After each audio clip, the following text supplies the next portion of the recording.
যদি গ্রহণ করা না হয়, প্রয়োজন হলে আপনাদের বিরুদ্ধে আমরা ব্যবস্থা গ্রহণ করব। আমি বিশ্বাস করে দিয়ে গেলাম প্রিয় ভাইয়ের আমার। আর আপনাদের কাছে আমার অনুরোধ, আমার দলের নেতা কর্মীদের কাছে, আপনাদেরকে ঐক্যবদ্ধ থাকতে হবে।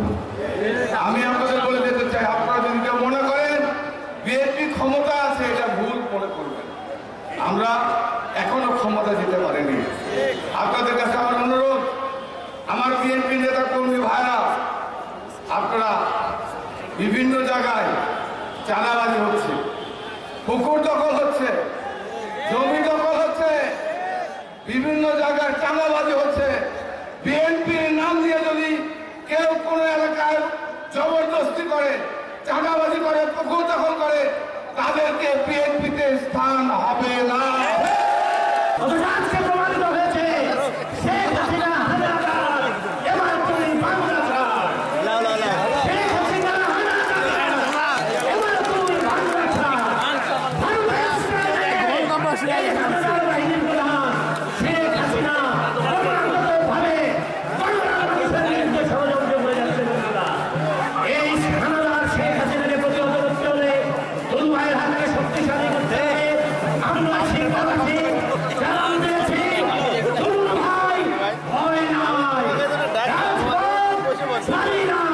রিগেল এম্পোরিয়াম হানিবার্ড অফারে জিতে নিতে পারেন ইন্দোনেশিয়ার বালিতে স্বপ্নের হানিমুন।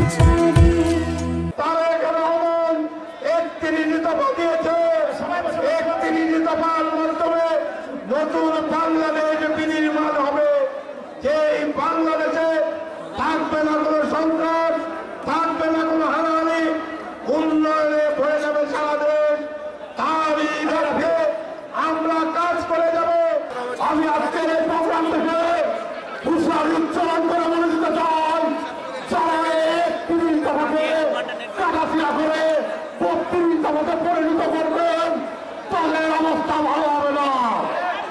যারা এই সুন্দর মাটিতে, যারা পুরনো সুন্দর চৌরা বিটাল ইউনিয়ন সহ তিনটা পৌরসভায় বহু নির্যাতন হয়েছে, সেই সব নির্যাতনকারী আওয়ামী কুলাঙ্গারদেরকে ছেড়ে দেওয়া যায়? সবাই ছেড়ে দেওয়া যায়? এই আওয়ামী লীগের সাথে যারা লিয়াজোগ করবে, এই আওয়ামী লীগকে যারা প্রশ্রয় দেবে, তাদেরকে বিএনপিতে রাখা যাবে? সবাই বলে রাখা যাবে?